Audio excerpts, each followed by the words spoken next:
Last night, Donald Trump launched 59 cruise missiles at a Syrian military air base.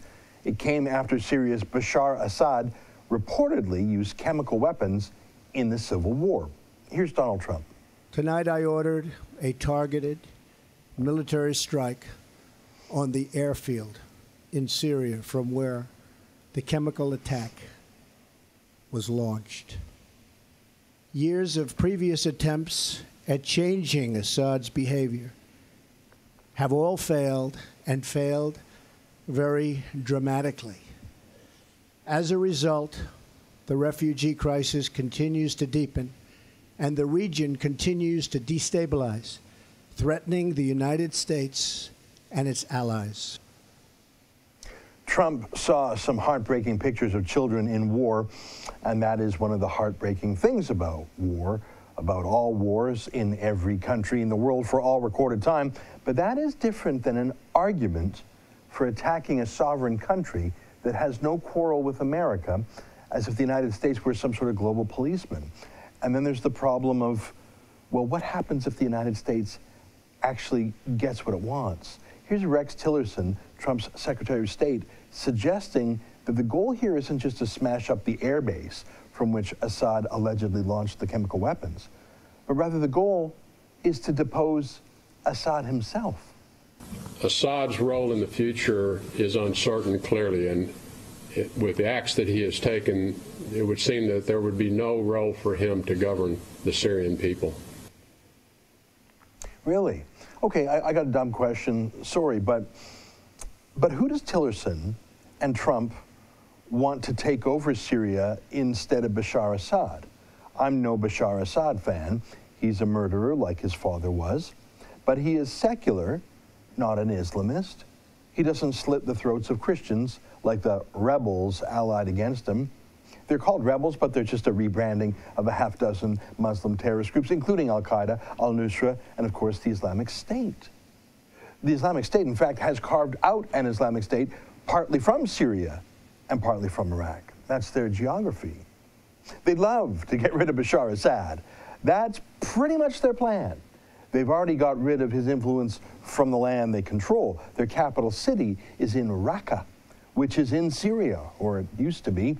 Now it's the capital of the Islamic State, a terrorist country with millions of citizens under its domination, with a serious military force, largely equipped with U.S. weapons, by the way, that America left behind when Obama abandoned Iraq hastily, because Obama wanted the last soldier out before 2012 for his re-election ads. So yeah, regime change, great idea, but there's no George Washington or John A. MacDonald waiting in the wings in Syria, just Muslim terrorists all the way down. You'd think the United States might have learned this from the Obama-Clinton years. Libya's Muammar Gaddafi wasn't a particularly nice fellow. In fact, he was a major international terrorist himself. He blew up a civilian airliner over Scotland, or his agents did. And America had frequent military skirmishes with Libya in the Gulf of Sidra, for example. Now, that's going all the way back to Reagan's time. But after 9/11, Libya was scared straight, watching how George W. Bush invaded Iraq. So Libya gave up its nuclear and chemical weapons programs. Libya paid billions of dollars in reparations to the terrorist victims, including of that bombing of that airliner. Seriously, have you ever in your life even heard of terrorists paying reparations to the victims' families before? And Libya came into the Western orbit. Sure, Gaddafi was still a dictator, of course, but he was westernized.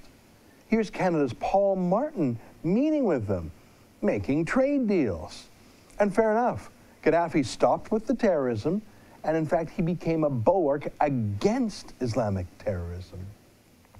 Until Hillary Clinton decided to get rid of him, and she and Barack Obama pressed Canada and others to depose Gaddafi along with her. Regime change, they called it. There was a debate and even a vote in Canada's Parliament. To her credit, Green Party leader Elizabeth May voted against the motion, but most of the Parliament went along, and Canada deployed hundreds of our Canadian armed forces, mainly in our Navy and our Air Force, to eliminate Muammar Gaddafi. What did he ever do to us? So you see the similarity? A low-risk military campaign, largely from the air and the sea, Good for knocking down buildings and airstrips and power plants and infrastructure, maybe knocking out a leader, but you can't hold a country that way. You need boots on the ground. Well, Hillary Clinton was happy to let local Islamic groups do that. Here, I'm going to show you some disturbing footage now. You really have to look away for the next minute if you were at all queasy. This is some of the worst footage I've ever shown, so get ready to turn away. Let me show you Hillary's team in Libya, the local Muslim rebels who did the dirty work for her on the ground. Watch Hillary's allies, Obama's allies, and yes, Canada's allies. We were part of it. We had the jets and the ships. Watch regime change the minute they caught Gaddafi in Libya. Before you show it, we're going to show it in 1 second. Look away if you don't want to see horrific violence. Okay, show it now.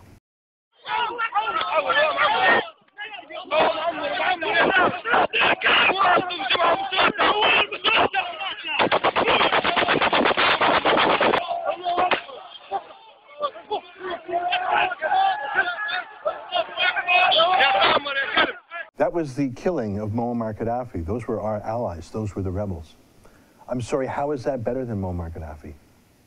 It's easy to break things in foreign affairs, especially if you're the one remaining hyperpower in the world. Send in 59 Tomahawk cruise missiles into Syria, the easiest thing to do. Blow up a lot of stuff in little third world dictatorships, sure, but then what? Then who's going to hold the rebels at bay? Libya descended into madness. It was after Clinton's glorious success that al-Qaeda attacked the U.S. consulate in Benghazi, seen here, killing the U.S. ambassador and 3 others. It was just weeks before the same 2012 elections, so Clinton and Obama and Susan Rice lied, saying, oh, those were just people upset over a YouTube video made by some guy in California. This is a response to a hateful and offensive video. Sparked by this hateful video, sparked the recent violence was the airing on the internet of a very hateful, very offensive video reaction to this very offensive video that was disseminated. Liar, liar, liar, liar, liar. No, it was al-Qaeda, the same ground troops that killed Gaddafi. Sorry, what did you think regime change meant? Do you think there's a little liberal party and a little conservative party and maybe a little NDP over there? Do you think they understand liberalism and limited government and democracy and peaceful transition of power and separation of mosque and state and civil rights for women? Do you think they understand anything like that? And do you think the rebels in Syria are any different? What was the first time you heard of the Islamic State, or ISIS, or ISIL, or Daesh, or the other names it goes by? I'll tell you the first time I heard about it, I remember it. I heard about it from Vladimir Putin. You see, the Russians have military bases in Syria. They have had them there for years. They have a major naval base on the Mediterranean Sea. They have for years. And they have air bases there too, and soldiers on the ground, actual Russians. In fact, Syria is pretty much the only foreign country to have a large Russian military presence. America has bases around the world. It's pretty much Syria for Russia. That's a bit of an important factor, don't you think? So Russia has had boots on the ground in Syria for years, unlike Obama and Clinton and Trump. Obama and Clinton, who specialized in drones and pushing a button from far away, like sending 59 Tomahawks. And I'm going to show you something now.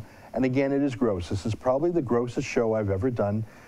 So please look away again if you have to. This is the first time I had ever heard of ISIS. And Putin referred to it. And there's a videotape of a Muslim terrorist from the Islamic State in Syria who had just killed a Syrian soldier. So you know Putin heard about it because he has military on the ground there. And again, this is your last chance to turn the volume down or to look away, because it's going to get so gross it's positively satanic now. Okay, so look away. All right, I'm going to tell you that, so look away. This Islamic State terrorist killed a Syrian soldier and then cut out his heart and ate it on video like a cannibal.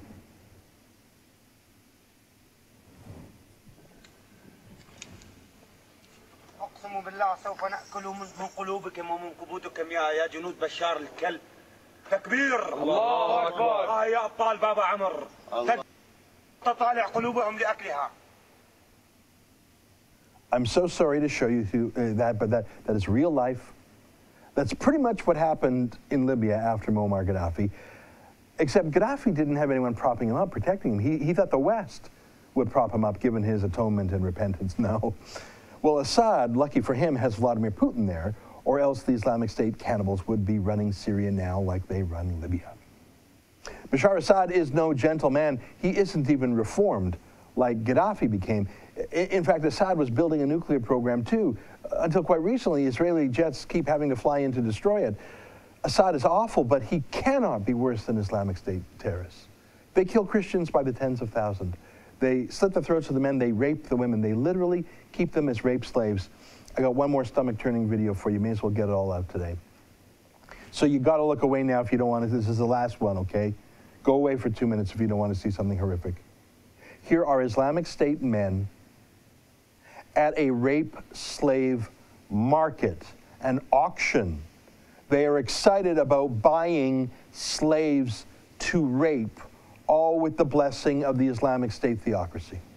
اليوم سوق الصباح لازم ناخذ انا ابيع ليش؟ انا ابيع ثلاث ورقات المسدس تختلف احنا زرق يختلف ابيعك بكلوب خذ 5 ورقات او مساء حسب الموديل حسب الورقات اذا كانت عمرها لازم نشوفها انت لازم نقلبها نقوي يعني نقوي شلون اخذت شل عشيه شلون يعني I'm sorry, there is no moderate opposition in Syria. If there ever was, Assad probably killed them. Now it's Assad or the unlimited hell of the Islamic State, those men there. This is not new. This was Obama's problem too, and Clinton's problem too, or at least they made it their problem. I'm not sure why. There are plenty of awful places in the world. There are totalitarian aspects of China that are awful, of Saudi Arabia that are awful. There are other civil wars, there are other human crises, but Obama and Clinton made Syria their focus.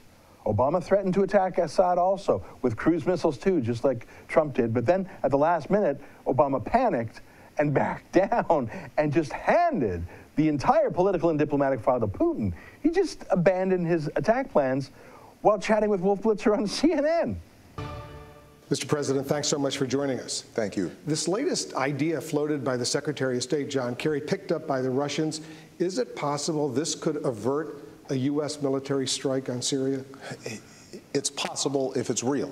And, I think it's certainly a positive development when the Russians and the Syrians both make gestures towards dealing with these chemical weapons. So Obama just gave Syria to Putin.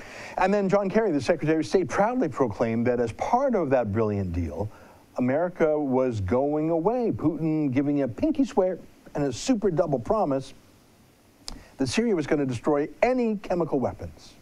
With respect to Syria, we struck a deal where we got 100% of the chemical weapons out. Hang on a second. Didn't this whole thing this week start because of chemical weapons?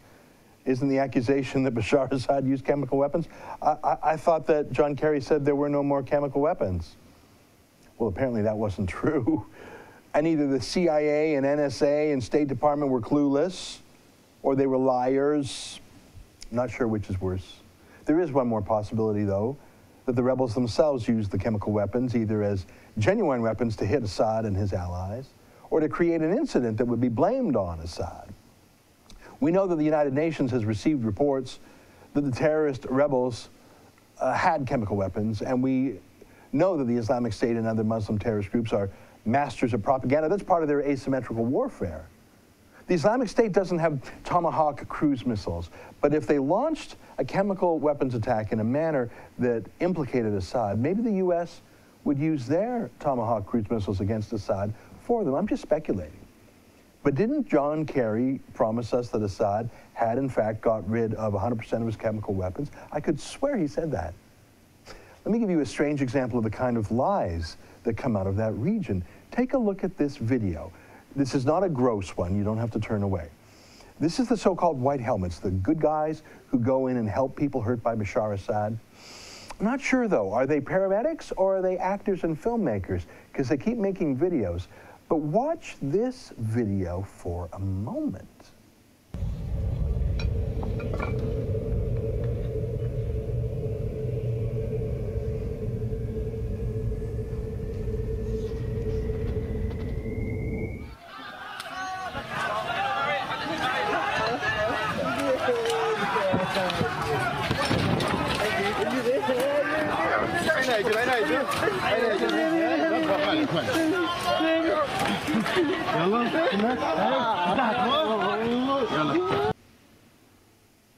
What just happened there?